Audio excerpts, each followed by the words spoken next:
Olá, bom dia para você, onde você estiver. Quinta-feira, 4 de junho, véspera do Dia Mundial do Meio Ambiente, uma semana em que a questão ambiental claramente, e é compreensível, fica diluída pelo peso de um noticiário que prioriza acertadamente a cobertura da pandemia, que cresce no Brasil, em meio a medidas de flexibilização da quarentena, o que é preocupante, em meio às manifestações históricas contra o racismo nos Estados Unidos e que inspira outras manifestações pelo mundo, mas meio ambiente começa no meio da gente, todos esses assuntos dialogam e têm conexão com a questão ambiental. Amanhã teremos um Papo das 9 especial sobre esse tema. Amanhã teremos uma live. Eu estou me beliscando para ver se vai acontecer mesmo, mas está confirmado. 8 da noite, com Caetano Veloso, que tal? Fiquei lisonjeado assim, com o fato dele e a Paula Lavigne acompanharem o meu trabalho e terem feito contato comigo, perguntando se eu estava afim. O que vocês acham que eu respondi? Claro, vamos nessa. Então, eu não quero dar spoiler, mas me parece que ele também vai cantar na live, viu, gente? Vai cantar. E vamos combinar, no repertório do Caetano tem músicas lindas, hinos de exaltação à beleza da natureza ou do cuidado que a gente precisa ter com a terra, com os índios. Muita música bonita. E quinta-feira, portanto, a gente vai começar o Papo das 9 com o nosso querido Pastorino. E eu abri ao acaso. Esse ao acaso é sempre entre aspas, porque eu, particularmente, qualquer livro com mensagens edificantes de qualquer tradição, que você coloque suas mãos, feche os olhos e procure fazer com que forças superiores usem o livro para fazer chegar a você qualquer mensagem que você precisa refletir. Isso é ancestral, isso vem desde o I Ching. Isso é muito antigo. A nossa crença é a de que não se abre um livro com a intenção de obter, naquele instante, alguma mensagem de sabedoria ao acaso. Aí cada tradição vai explicar seu modo, por que abriu naquela página e não em outra. Mas para nós espíritas, isso está muito claro. E mais uma vez, a gente não inventou a roda. O I Ching deve ter o quê? 5.000 anos de história. O I Ching, a dinâmica do I Ching é uma arte divinatória. Você vai abrir o livro aonde você tiver que se deparar com alguma informação que naquele momento faz todo sentido. Então, 5.000 anos depois, a gente está com nossa versão diet do I Ching, com o Pastorino, nos lembrando o quê? Mensagem 209. Nossa mente é um aparelho de rádio que transmite nossos pensamentos e recebe os pensamentos alheios. Mas só receberemos os pensamentos que quisermos. Depende de nós fixarmos nossa mente numa faixa elevada de vibrações de bondade e amor, para que só sejamos atingidos por pensamentos idênticos. Desta maneira, nenhum pensamento de maldade e de enfermidade nos poderá atingir. Sintonia é tudo. Existe uma passagem do Evangelho em que Jesus dá uma recomendação importante para aqueles que queiram falar com Deus, né? Orar, fazer uma prece. Ele diz, antes de orar, vai lá e faz as pazes com teu irmão. Então, uma possível interpretação dessa passagem do Evangelho seria: é muito difícil a gente tentar elevar o pensamento na direção do alto, de Deus, de uma força cósmica superior, o nome que você queira dar, se você está vibrando numa sintonia ruim, por conta de alguma desavença, algum tipo de conflito que você esteja experimentando naquele momento com outra pessoa. Por quê? Porque essa emoção, ela densifica a sua vibração, ela faz com que você esteja sintonizado numa frequência mais pesada. Essa é a razão pela qual a gente deveria evitar a todo custo, não é fácil, mas é importante, o cultivo de sentimentos que pesam, que nos trazem uma sensação ruim de mágoa, desapontamento, amargura, decepção, desilusão, sem que a gente consiga processar esse sentimento de forma sadia. O problema não é o sentimento, a gente é humano, a gente sente isso. O problema é o que a gente faz com o sentimento, que nos é hostil e que nos deixa para baixo. Ontem a gente estava falando do perdão, uma pessoa perguntou, o Espiritismo recomenda o perdão? O Espiritismo é cristão e também, se somos cristãos, nos inspiramos no que o Mestre Jesus deixou nos Evangelhos, e está lá a recomendação dele. Perdoa não 7, mas 77 vezes. Quem se beneficia do perdão? Quem perdoa. Ah, mas o outro não aceitou teu perdão. É um assunto do outro. Você perdoou, ou você deu essa lição assim de renúncia. Olha, você agiu mal comigo, você pisou na bola. Eu realmente tenho dificuldades assim de manter a mesma relação com você, mas eu te perdoo. Eu não quero fazer disso um problema para mim. A vida segue, o mundo dá volta, né? E a gente toca a vida melhor quando a gente não fica carregando aquele saco cada vez mais pesado de mágoa, ressentimento. Alguns casais, é interessante isso. Eu e Cláudia procuramos fazer isso também. Evitam, por exemplo, dormir, quer dizer, antes de dormir, em havendo alguma questão mal resolvida, é melhor não deixar aquela cena de deitar na cama um amuado, um chateado, um com alguma questão mal resolvida com o outro, e cada um vira para um lado, entendeu? Antes de dormir, procurar de alguma maneira zerar essa questão mal resolvida. Por quê? Para você embalar um sono restaurador, porque você dorme envolvido num sentimento que não é legal. Tudo isso está no pacote do que Bolsonaro... Por que eu falei Bolsonaro ao ato falho? Talvez Bolsonaro esteja precisando melhorar a frequência. Talvez ele precise sintonizar num rádio com uma frequência diferente. Não apenas ele. Nossa mente é um aparelho de rádio, é o que diz Pastorino, e que a nossa sintonia seja a melhor possível, que a nossa programação seja mais elevada e inspiradora, porque isso nos ajuda a transitar por esse mundo, evitando armadilhas, ciladas, evitando a proximidade do que causa ruído na comunicação. Ruído na comunicação. E talvez aqui o ato falho do Bolsonaro seja a importância dele enquanto líder, presidente legitimamente eleito, inspirar, sinalizar essa união possível em torno do inimigo comum, que é o novo coronavírus, é a pandemia, que ceifou até o momento mais de 30 mil vidas, né, no Brasil. A gente está precisando de acordos, a gente está precisando de alianças, a gente está precisando de... O que nós brasileiros temos em comum? Não vamos exaltar as nossas diferenças, vamos exaltar as nossos pontos em comum. Esse é o trabalho de um líder, né?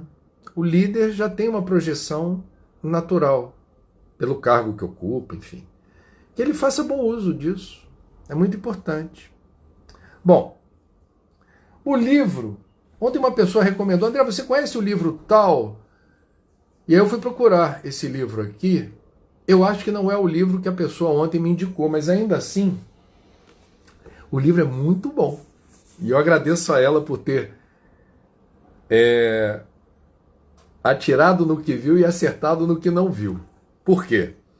Eu gostaria de sugerir, estamos na Semana do Meio Ambiente, esse livro é sensacional. O que os economistas pensam sobre sustentabilidade. O que os economistas pensam sobre sustentabilidade? É do meu colega, Ricardo Arndt. E o Ricardo caprichou, porque ele fez um livro ouvindo gente graúda na área da economia. E gente graúda é ex-ministro da Fazenda, ex-presidente de Banco Central e pessoas que fazem a diferença, ou já fizeram, nessa função. Então aqui tem gente de tudo para todos os gostos. Todos os entrevistados responderam as mesmas perguntas. Delfim Neto, André Lara Rezende, Edmar Baixa, Eduardo Gianetti, Luciano Coutinho, Gustavo Franco, José Roberto Mendonça de Barros, José Lida Veiga, Luiz Gonzaga Beluso, Maílson da Nóbrega, Aloysio Mercadante, Sérgio Besserman, Pércio Arida, Luiz Carlos Bresser Pereira, Ricardo Abramovay. Nos meus 30 anos de jornalismo, eu posso dizer que todos já foram, em algum ou mais momentos, entrevistados por mim. E todos são desafiados a compartilhar o que pensam sobre sustentabilidade. É interessante o meia-culpa, que muitos deles declaram no livro. Quando eu estava lá, eu não fiz. Quando eu estava lá, eu não prestei atenção nisso. Quando eu estava lá, eu tentei, mas sofri pressões. Né? O que os economistas pensam sobre sustentabilidade? Eu acho muito importante que a gente tenha a clareza de que a guinada que o planeta precisa dar na direção de outras formas de pensar e fazer economia, de como conceber um modelo de desenvolvimento, um projeto de civilização que seja em favor da paz e da sustentabilidade, a meu ver, passa impreterivelmente pela compreensão de duas categorias profissionais. Duas. Engenheiros e economistas. Engenheiros, porque as diversas engenharias operam aquilo que tem uma sinergia direta com os impactos ambientais. Você vai pensar em engenharia civil, construção de prédio, engenharia de transporte. Todas as engenharias têm, por ossos do ofício, o desafio de conceber, de modelar tecnologias, bens, acessórios que precisam estar com esse compromisso na largada do ecodesign, do design sustentável, da ecoeficiência. Tudo isso passa em algum momento pela engenharia. E economistas, porque os economistas não podem imaginar um mundo com os recursos inesgotáveis. Né? Até hoje, em algumas escolas de economia, para não dizer a maioria das escolas de economia do Brasil, se ensina a economia do século passado. Né? Você tem o mercado produtor, o mercado consumidor, os bens materiais, energia. Aí você faz um fluxograma como se houvesse bens ilimitados, como se o planeta não tivesse limite. O economista tem que sair da faculdade sabendo que a Terra é um planeta com recursos finitos e que, sabendo usar, não vai faltar, e que quanto maior a crise ambiental, menos teremos chances de promover uma economia duradoura, eficiente, que não esgote recursos fundamentais à vida. Isso é tão claro e é tão ausente em tantos cursos de economia, sabe? Essa ambição de você promover o crescimento econômico a qualquer custo, né? Vamos crescer o PIB, vamos fazer o PIB crescer. O PIBão é o que interessa. Aí você para pensar na frase de um economista da PUC de São Paulo que eu conheço e admiro muito, Ladislau Dalbor, que é uma frase lapidar que diz assim: crescer por crescer é a filosofia da célula cancerosa. Olha que frase paulada. Crescer por crescer é a filosofia da célula cancerosa. O que é uma célula cancerosa que cresce por crescer? É a metástase. É o pior cenário do câncer. Crescimento ilimitado não combina com o planeta Terra. A gente precisa fazer uma conta de chegada. O que o planeta suporta crescer naquele período, sem que a gente colapse a capacidade dos ecossistemas, a capacidade da Terra prover à humanidade dos recursos naturais necessários à vida. A economia precisa aterrissar no século XXI. Bom, seguindo em frente, sugestão de doação para hoje, eu queria que vocês, se quiserem, por favor, claro, se informem sobre a situação do Amapá. O Amapá, eu conheci o Amapá no passado, a convite do Ministério Público, fui fazer uma série de palestras em Macapá. O Amapá é um dos lugares do Brasil com mais virulência da pandemia. Eles têm 11 respiradores para cada 100 mil habitantes, é muito pouco, tem muita letalidade. É uma situação muito difícil porque não há recursos materiais, não há recursos humanos e uma imensa dificuldade de você estancar a sangria da propagação rápida do coronavírus. Então existe um grupo de entidades, aproximadamente 10 organizações, que compõem o movimento Amapá Solidário. E eles estão naquele site de crowdfunding, de vaquinha digital, que é o Vaquinha com K, é o movimento Amapá Solidário. Quem puder ou quiser ajudar, estará ajudando a irmãos brasileiros que estão numa situação muito delicada, muito difícil, e que dinheiro não resolve tudo, mas ajuda, né? Você pode abrir mais leitos de enfermaria, você pode acelerar a compra de respiradores, você pode contratar em regime de urgência mais profissionais de saúde. Dinheiro no mundo material ajuda muito. Então quem puder colaborar com o movimento Amapá Solidário estará fazendo uma boa ação, porque a situação por lá está muito difícil também. Meus amigos, eu peço licença para reportar, e eu vou tentar controlar minha emoção sobre o que houve ontem na Globo News. Deixa eu começar essa história do início. Nós tivemos, na quarta-feira, portanto anteontem, a cobertura das manifestações que têm lugar nos Estados Unidos e o programa Em Pauta, que eu sou um dos comentaristas, mas eu não estava nesse dia, reuniu um numeroso grupo de comentaristas para discutir o racismo. Nenhum deles era preto.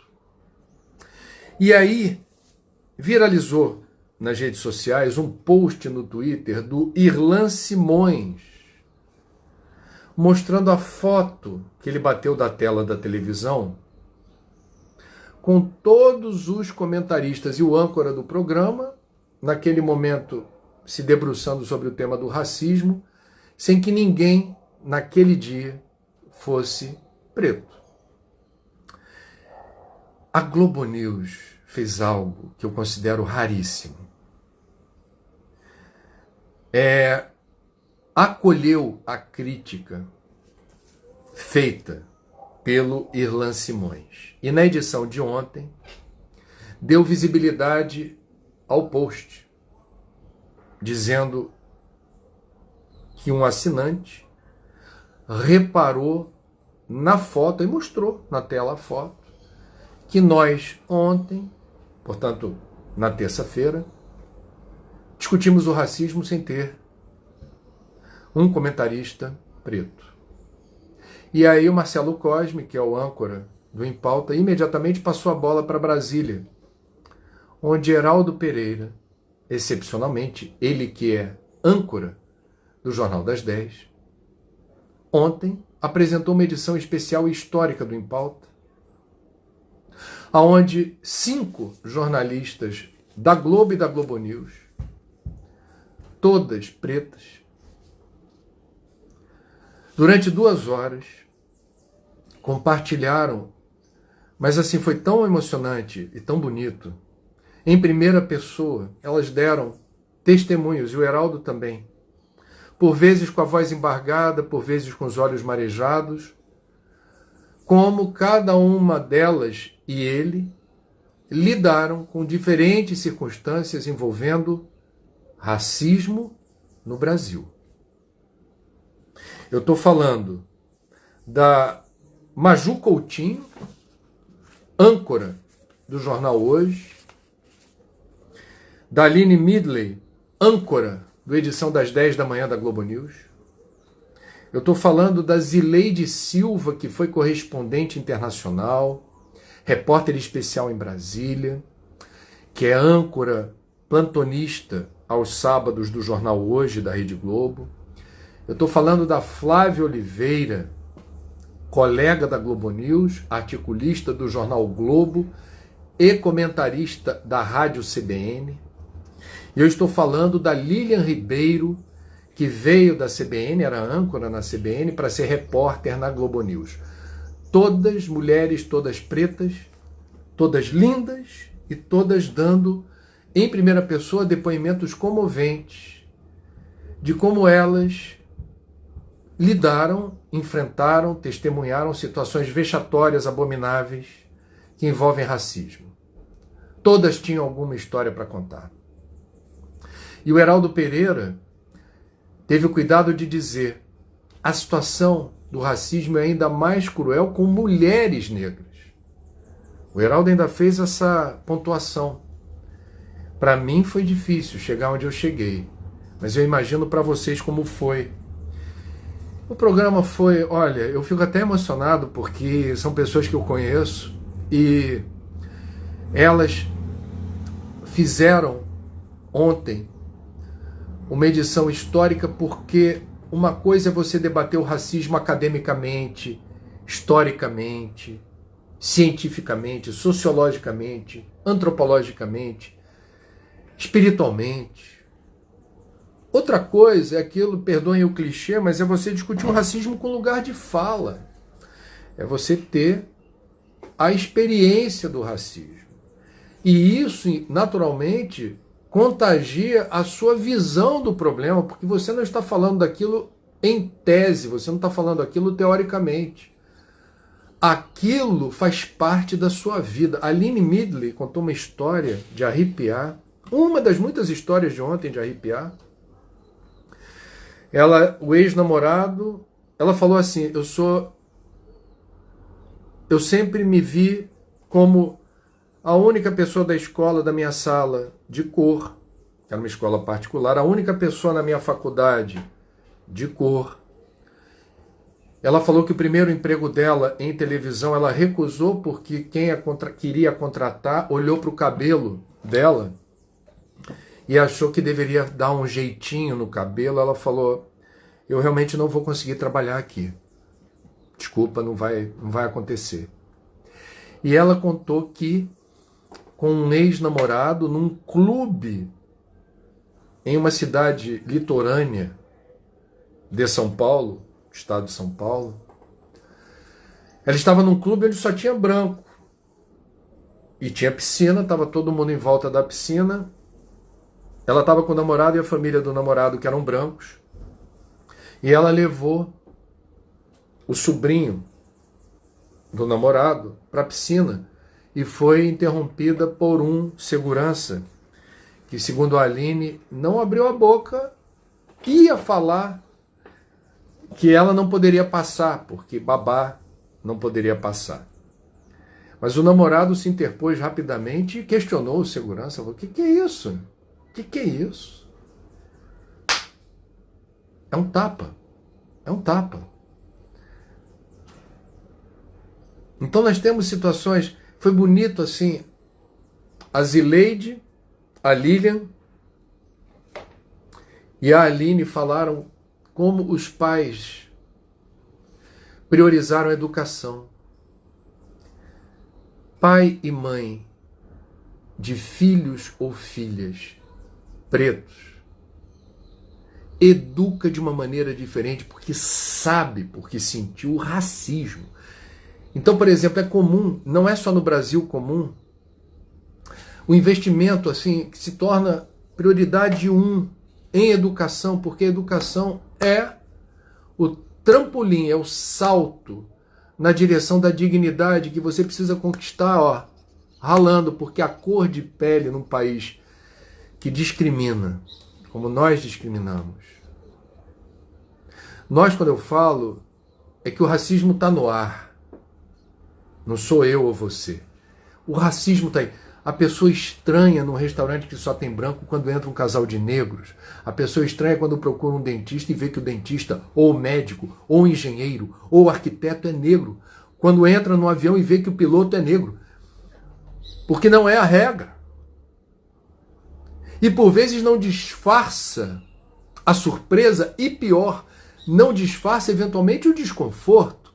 Isso é racismo, isso é crime. Isso é crime. Então foi linda, linda a forma como todas elas, com muita coragem, com muita dignidade, com muita decência, expressaram exatamente aquilo que configura o dia a dia delas. E como jornalistas contaram essa história, não de forma piegas, contaram essa história jornalisticamente. E isso tem força. Isso tem força. Tem gente incomodada com o termo preto que eu uso aqui. Informe-se sobre isso. Há uma, eu diria, não é consensual no movimento negro o uso do negro. Há quem defenda o uso do preto. Existe motivação, existe uma argumentação por trás disso. Eu fico aqui entre o preto e o negro. Não se incomodem com o uso da terminologia, vocês sabem do que eu estou falando. Eu estou falando de cor de pele, ok? E eu não quero usar eufemismo. Não quero falar que é outra forma diluída de racismo. Moreninho, uma pessoa mais escurinha. Não, é preto. Ou negro, como queiram. Foi linda a edição, quem puder assistir. Quem perdeu, vá lá no Globo News Play, programa Em Pauta. E a Flávia Oliveira e a Zileide Silva, desde ontem, tornaram-se as mais novas comentaristas do Em Pauta. E eu me lembrei muito do ano passado, quando teve vários casos de racismo no futebol, no Sport TV, dois craques, dois âncoras, André Rissec e Marcelo Barreto, que eu conheço, gente boníssima, os dois, nos seus respectivos programas, eles ratificaram, quando comentaram o problema do racismo nos estádios, que um jogador preto ou negro, como queiram, não vou ficar me policiando não, vou falar preto, jogando bola profissionalmente, aí a torcida chama de macaco, ou chama de qualquer outra coisa, aí o jogador fica indignado, o juiz dá cartão amarelo, isso vira uma questão. Vai ser punido por se indignar justamente? Aliás, a FIFA essa semana recomendou aos juízes que não apliquem o cartão amarelo quando o jogador for alvo de racismo pela torcida. Isso é um avanço. Tardio, mas avanço. Então vamos lá. O Marcelo Barreto e o André Rissec são brancos. São brancos. E eles, de público, ao vivo nos seus programas, reconheceram o racismo estrutural na cara da televisão. Tinha pouco comentarista de cor. E eles tentaram contrabalançar aquilo naquela semana e tentaram pontuar na escala fixa de comentaristas a maior presença de comentaristas pretos. E o mesmo se deu quando houve aquele problema da seleção campeã mundial que foi a dos Estados Unidos. Vocês se lembram da polêmica que houve? Quando a capitã da seleção americana, que é uma ativista em favor da igualdade de gênero nos Estados Unidos, jogou no ventilador o fato dos prêmios que seriam oferecidos pelo título mundial ficarem muito aquém dos prêmios oferecidos aos jogadores homens. E essa questão da igualdade de gênero no futebol veio à tona. Mais uma vez o Sport TV ano passado marcou um gol. Trazendo mulheres para conversar, inserindo mulheres no cast, no elenco fixo dos programas, promovendo o espaço das mulheres nos programas. Então, gente, desconfiem toda vez que uma pessoa querendo ridicularizar o debate sobre preconceito racial, sobre igualdade de gênero, faz uma carinha assim meio provocante, né? Assim, politicamente correto, tentando desqualificar aquilo que precisa existir, aquilo que tenta corrigir distorções, aquilo que precisa constranger, precisa intimidar, com todo respeito, precisa acuar. Ninguém deve, no século XXI, se sentir à vontade para expressar publicamente racismo, intolerância, ódio, preconceito. Aonde isso acontecer, você tem que estar com seu software mental e espiritual muito afiado para reconhecer imediatamente que ali ocorre algo que ameaça a paz, ameaça o entendimento entre as pessoas, ameaça o clima de cordialidade, fraternidade e solidariedade, o entendimento do que seja igualdade. É fácil para um homem ridicularizar as mulheres que desejam mais espaço. É fácil para um branco menosprezar a luta justa por igualdade de oportunidade, a inserção social das pessoas de cor. Porque não sabem o que é isso. Nunca sentiram o desprezo alheio por ser mulher, por ser preto, por ser gay. Então, para fechar, eu vou fechar com uma questão meio polêmica, mas eu não posso me omitir. É inadmissível que pessoas que se digam cristãs, abram espaço para o ódio, intolerância e preconceito. É inadmissível. É incompatível com Jesus e seu evangelho. Não há espaço para isso. Vamos lá, vamos para as perguntas? Vamos lá. A Hanna Amaral, gestora ambiental de Petrópolis. Bom dia, André. Por que os produtos reciclados e ecologicamente corretos são mais caros? Hanna, esta é uma questão que vem de longe e que não corresponde à realidade para todos os produtos reciclados ou o que você chama de ecologicamente corretos, tá? Há uma velha máxima da economia que diz: quando você produz em escala, você reduz o custo. Então vou dar um exemplo, porque senão vira uma palestra aqui só sobre esse assunto. Há uns anos atrás, quando você ia numa papelaria comprar papel Chamex A4, e você tinha o papel branco e o papel reciclado. O papel reciclado era mais caro. Na linha do tempo, os preços passaram a ser equivalentes. Por quê? Porque você passou a ter demanda por papel reciclado. O papel reciclado começou a ter ganho de escala. E aí o preço cai, o preço se dilui.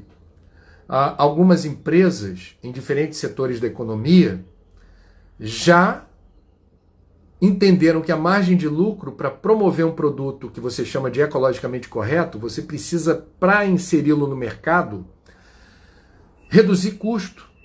Se a confecção daquele produto, por não ter escala, for mais cara. São vários os exemplos. Eu peço a você, Hanna, que não entenda como um dogma, uma verdade absoluta, que todo produto reciclado ecologicamente correto, por definição, é mais caro.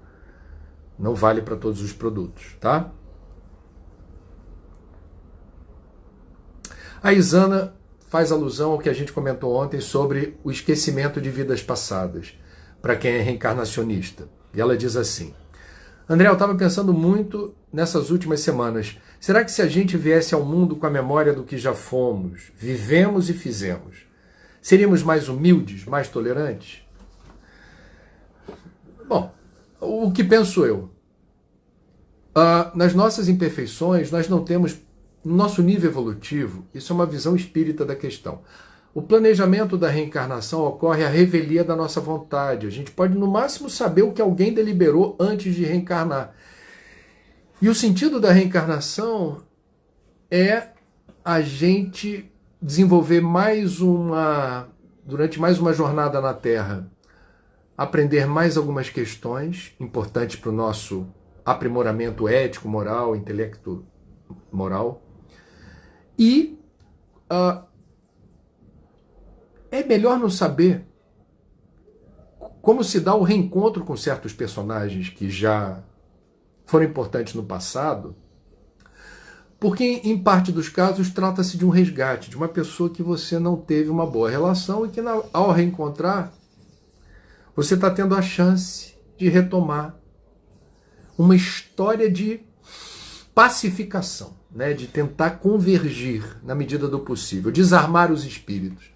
Se você tem a informação das pessoas com quem você antipatizava no passado, neste momento, isso pode ser contraproducente. Portanto, estamos falando de uma questão muito complexa, que requer estudo, imersão, para a gente compreender a dinâmica, pelo menos segundo a doutrina espírita, a regência dos projetos de reencarnação, tá? A Juliana me pede para falar da poluição das lagoas de Jacarepaguá, Recreio e Barra da Tijuca. Ela é a Juliana do Recreio. É um problema histórico. A Barra da Tijuca nasce de um projeto urbanístico que tentou replicar Miami, um bairro para as pessoas mais bem-sucedidas, com condomínios fechados, shoppings e highways. Ou seja, quem não tem carro se vira, quem não tem bala na agulha para morar num condomínio de luxo se vira, e quem quer passear no shopping tudo bem, mas vai ter que fazer das tripas coração para chegar lá, porque o projeto é para quem tem carro. Então, fizeram tudo isso sem pensar em saneamento básico, sem pensar em transporte público de massa. E o cocô do rico e do pobre vão parar nas lagoas da Barra, que são maravilhosas, paradisíacas. Eu conheci aquilo ali antes da Barra existir. Eu sou velho, vou fazer 54 anos. Aquela região do Rio de Janeiro era cenário de filme. Eram dunas, vegetação de restinga, água do mar limpíssima, água das lagoas limpíssima. E isso, um crescimento caótico e desordenado, no intervalo de 30, 40 anos, transformou as lagoas da Barra numa cloaca. Então a gente precisa entender que sem saneamento básico não há prosperidade, não há desenvolvimento. O saneamento não é básico por acaso. O básico é o primeiro degrau da escala civilizatória. Nenhum país que você vai reconhecer como desenvolvido tem o nível de falta de saneamento, o percentual de esgoto lançado in natura nos nossos rios, córregos, lagoas, lagos no Brasil é uma coisa inominável. Eu acho que a falta de saneamento rivaliza com a destruição da Amazônia o maior problema ambiental do Brasil hoje. São 100 milhões de brasileiros que não têm seus esgotos tratados. Por dia, são aproximadamente 5 mil piscinas olímpicas cheias até a borda de esgoto sem tratamento que a gente lança por aí como se não fosse um problema. É um problema. Bom. Renata Capi, ou Capi, de São Paulo. André, o que temos a aprender com um presidente desse, já que nada é por acaso? Eu não vou dizer só esse presidente. A democracia é tentativa e erro. Quem votou nesse presidente e não prestou atenção na ficha, né? No histórico, na biografia, alimentou expectativas, eventualmente está contente, eventualmente está descontente. Democracia é tentativa e erro. Não gostou? Qual é o aprendizado? Não vota de novo. O aprendizado é esse. É muito simples. A democracia é que nem eleição para síndico, guardadas as proporções. Você votou no teu vizinho do 302.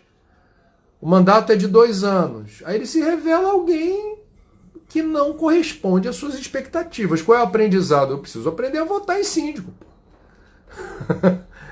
A gente precisa aprender a votar. A gente precisa escolher com mais discernimento.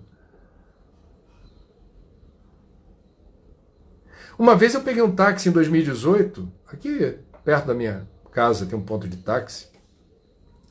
Papo vai, papo vem com o taxista, que eu gosto às vezes de trocar um dedo de prosa. Assim. Os taxistas são boas fontes para jornalista. Aí eu perguntei, o senhor vai votar em quem? Aí ele falou, vou votar no Bolsonaro. Aí eu perguntei, qual o motivo do seu voto, por favor? Mas assim, numa boa. E ele disse literalmente o seguinte, eu não esqueço o que ele falou. Eu quero ver o circo pegar fogo. Eu tô rindo agora. Eu ouvindo isso dele, eu fiquei preocupado, eu falei, o senhor conhece aquela passagem do Evangelho que diz assim, pedi e obtereis? Cuidado com o que o senhor deseja.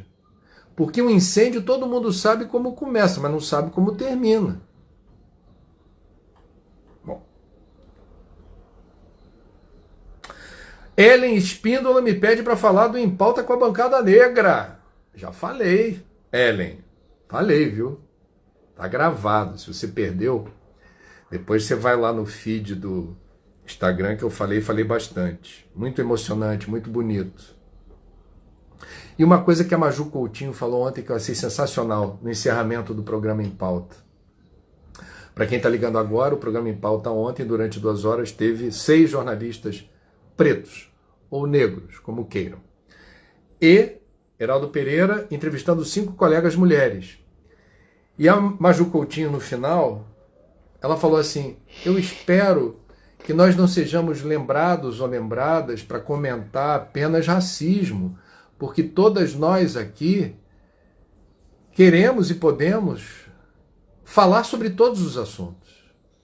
A gente não deve só ser lembrado quando o tema é racismo, porque a gente tem o que dizer. E é claro que tem, pelo amor de Deus. Nossa.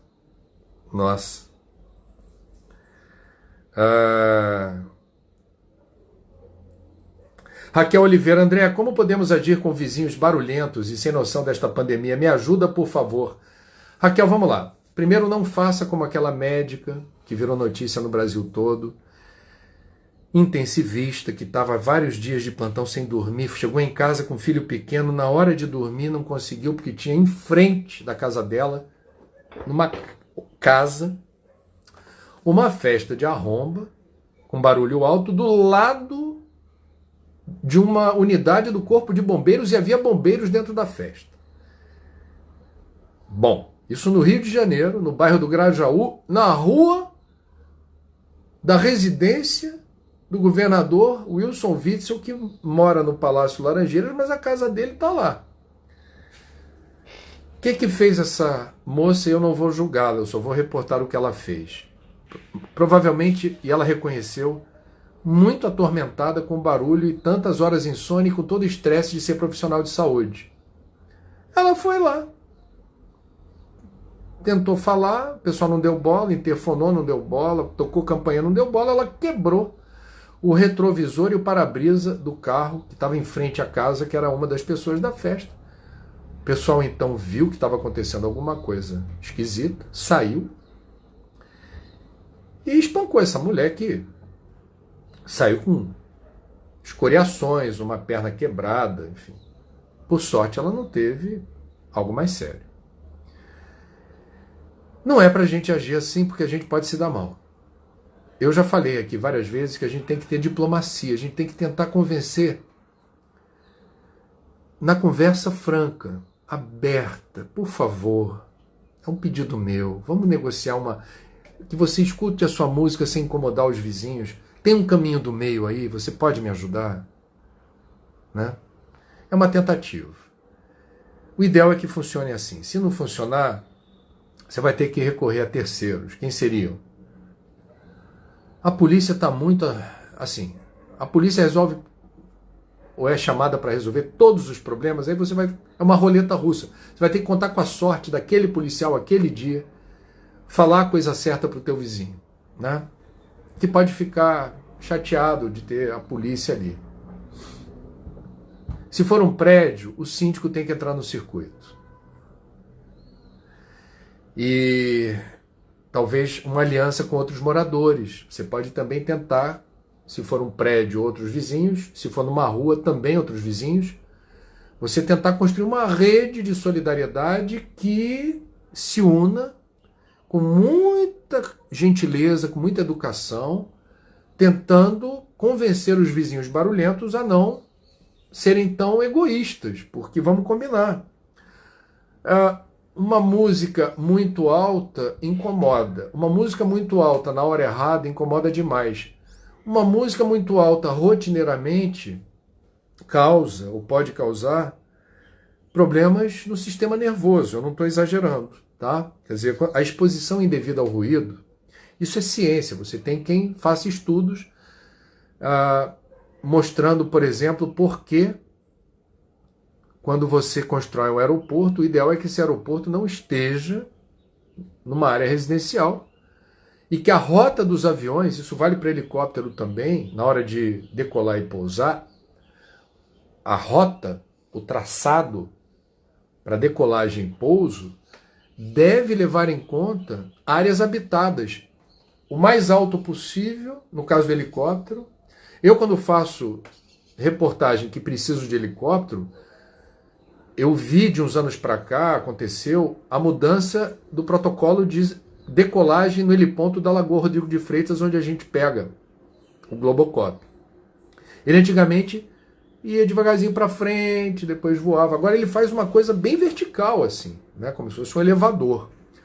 Porque descobriu-se que dessa forma incomoda-se menos a vizinhança. Tá? É uma atitude de respeito não incomodar o seu vizinho. Vocês viram ontem eu batucando aqui com caixinha de fósforo. Eu já fui baterista. Eu tinha minha bateria em casa. Eu doei a minha bateria. Por quê? Porque eu descobri que eu não tinha como tocar bateria no apartamento sem incomodar vizinho. Falei, eu não quero incomodar. Aí eu fiz o investimento. As minhas filhas deram muita força para isso, Larissa e Raquel. Que é um brinquedão também, uma bateria eletrônica que você fica com um fone e só você ouve. É um praticado, né, de borracha, assim, que você reproduz o som da bateria e fica com um headphone. Mas aquilo não tem graça, não. Porque todo baterista gosta de fazer barulhinho. Mas não é para incomodar ninguém, não. A gente gosta de descarregar ali, ó, a tensão com as baquetas. Pou, pou, prato, contratempo, bumbo, caixa, tom-tom. Vamos que vamos. É terapêutica a bateria. Só que eu tô sem essa terapia porque eu falei, não tô vendo uma solução.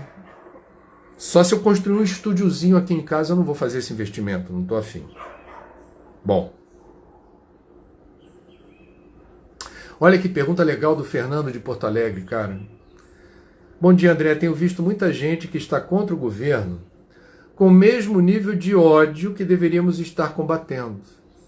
Como ser oposição sem exceder os limites? Nossa, Fernando, que pergunta inteligente e pertinente. Você tem toda a razão. Ops. A gente precisa...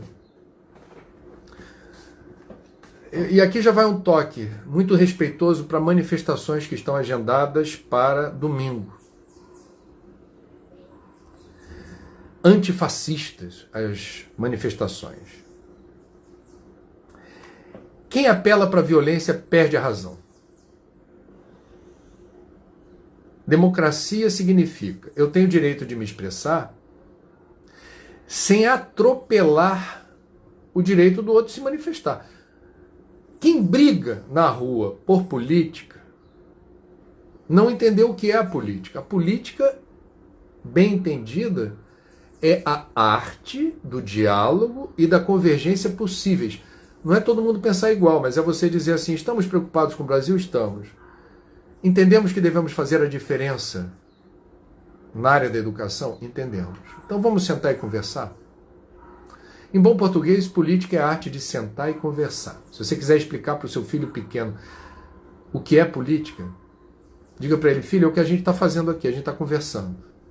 Você vai me dizer o que você acha, eu vou dizer o que eu acho, e a gente vai procurar aqui, sem se exaltar, sem elevar o tom de voz, o caminho do meio.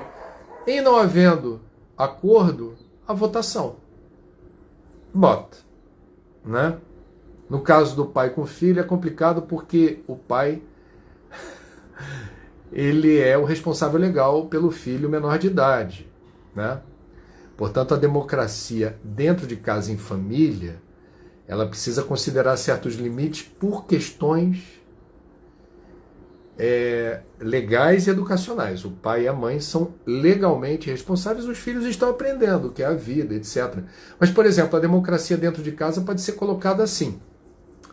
Quando a gente sair da quarentena. Vamos voltar. Pô, que legal, a gente vai poder voltar a dar passeios. Para onde vamos?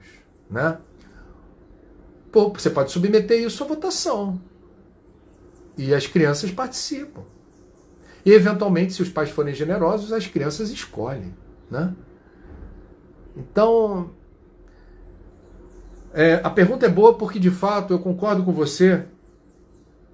É Fernando, né, que me fez a pergunta, do Rio Grande do Sul. Ai, meu Deus. Ana, papapá. Fernando, de Porto Alegre. A gente está se excedendo mesmo, Fernando. Eu estou vendo muita animosidade. E isso não é gratuito, porque, vamos combinar, as hostilidades e o antagonismo são características que não são de hoje, de um estilo de fazer política do atual mandatário, né? Então a gente não deve entrar nessa armadilha, porque qualquer reação mais virulenta dá-se pretexto para aquilo que já está, a meu ver, no radar do atual presidente, muito antes dele se eleger, que é reinventar a roda, interpretar do jeito dele a Constituição e botar o bloco na rua, virando o jogo, rasgando o livrinho. E isso não interessa a ninguém. Betânia Vieira, sobre plantas sagradas, mariri e chacotas. O que o Espiritismo fala sobre isso? Não tenho a memória de uma passagem das obras básicas que se reporte especificamente a plantas. Como é que você usa a expressão? Plantas sagradas. Não tem essa informação. Portanto, o Espiritismo não tem culto a plantas sagradas ou manuseio de ervas ou plantas sagradas. Não temos isso. O que não significa que isso não tenha a sua importância, a sua verdade para outras pessoas. Eu já disse aqui, a espiritualidade contém todas as religiões. Todas as religiões alcançam alguma fração da verdade espiritual, que seria a espiritualidade. E cada igreja, cada tradição, cada filosofia espiritualista, cada doutrina se apropria e revela um aspecto dessa espiritualidade maior, desse conhecimento superior, daquilo que a gente convencionou chamar de Deus, ou de uma verdade universal. Nenhuma religião contém a verdade absoluta, penso eu. Tá? Todas elas explicam, cada uma a seu modo, como é que isso acontece e se resolve. Ok? Então, no Brasil é muito comum as garrafadas. Você vai no Mercado Modelo em Belém, você vai no Mercadão de Madureira no Rio de Janeiro, tem as garrafadas. Garrafada de erva, Viagra natural. Tem de tudo ali. Descarrego, tem de tudo. E aí, meus amigos, é coisa de cada um. Cada um vai escolher aquilo que lhe apetece, que faz a sua cabeça, que deixa você de bem com a vida. Agora, só um toque espírita. Tá? Um toque. O que me parece complicado é quando a gente deposita para algo exterior o poder que a gente tem de se comunicar com Deus, da gente se reequilibrar, da gente serenar os ânimos, da gente ter tranquilidade, calma, lucidez. Né? Então uma pessoa, por exemplo, que recorre às ervas ou às plantas mágicas, às plantas sagradas, que foi a expressão que você usou, o poder de gerar equilíbrio, eu tenho minha dificuldade de entender isso. Eu estou falando de mim, porque eu não gosto de renunciar a um poder que eu aprendi que eu tenho, de fazer a minha parte em favor do meu equilíbrio. Se eu fico delegando ou responsabilizando ou atribuindo apenas e tão somente a elementos exteriores aquilo que está ao meu alcance fazer em favor de mim mesmo, temos uma questão, para o bem ou para o mal. Porque veja, toda tradição, toda religião explica a seu modo o mal. O mal aquilo que te ameaça, aquilo que pode causar problemas a você. E é curioso como a apropriação dessa informação traz problemas na hora em que você faz uma coisa feia e responsabiliza o encosto, o diabo, o obsessor, o canhoto, o coisa ruim. Aí você vai dando nome.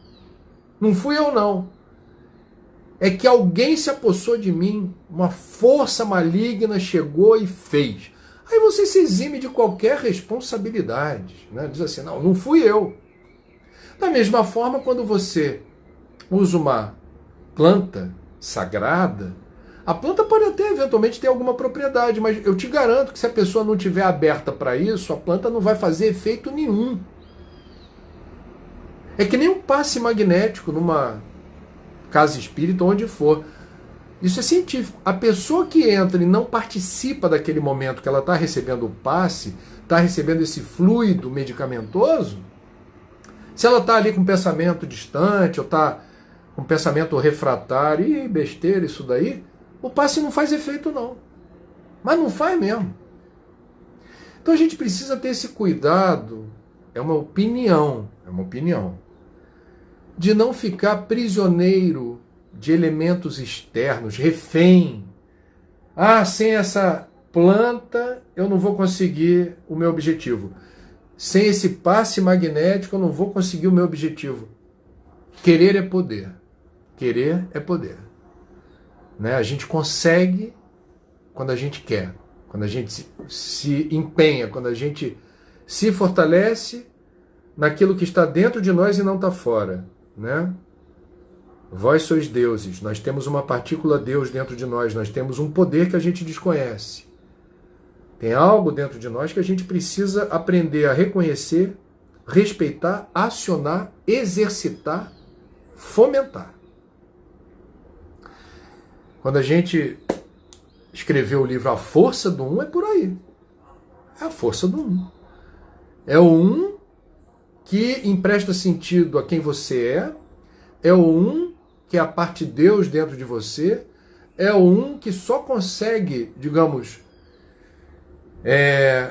poder afirmar que encontrou a paz e a felicidade se você presta atenção na soma dos uns. É o projeto coletivo, eu não posso ser feliz sozinho. Eu não consigo realizar o meu projeto individual sem reconhecer a importância de todos os outros à minha volta e sem prestar atenção em alguém que esteja em situação aflitiva à minha volta, porque esse alguém, se entrou no meu radar, é Deus falando comigo. Eu penso isso. Quando a gente fala assim, ama ao próximo como a ti mesmo, quem é o próximo? O próximo é quem apareceu na tua frente. O próximo é aquele que já faz parte da sua família ou círculo de amizades, o próximo é o seu colega de trabalho e o próximo é o desconhecido. É o cara do delivery que trouxe a tua pizza. Ele é o teu próximo. Você abre a porta, tá ele, e você vê que ele tá para baixo, ele tá amuado, ele tá... Não custa pra gente olhar para ele e dizer, e aí, como é que estão as coisas? Muito trabalho? Ou então, olha, eu só queria dizer uma coisa aqui, parabéns pelo teu trabalho, você já viu como é que vocês são importantes nesse período de quarentena, especialmente nesse período de quarentena, não apenas.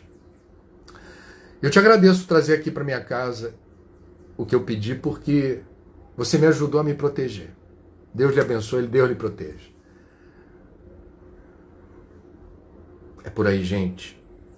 Bom, amanhã é Dia Mundial do Meio Ambiente, Papo das 9 especial. Amanhã iniciaremos, se Deus quiser, a transmissão do Papo das 9 simultaneamente Instagram e YouTube. Vamos fazer essa experiência. E amanhã, anote na agenda, por favor. 8 da noite, live com Caetano Veloso.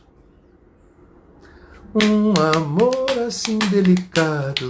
Nossa, tanta música legal. Tanta música legal. Que eu espero que ele cante. Me disseram que ele vai cantar. Vou fazer um suspense aqui. Me disseram que ele vai estar com um violãozinho ali a tiracolo. Vai cantar umas músicas. Já pensou? Dia Mundial do Meio Ambiente, live com Caetano Veloso. show. Só gratidão. Espero que vocês curtam também. Até amanhã, 9 da manhã. Força, coragem e fé. Sintonizem com coisas boas. Lembra do pastorino, ó? Coloca a tua frequência no dial, no programa que te faça a cabeça para cima, para o alto, para o bem, para a luz. Isso muda o mundo. Tudo de bom.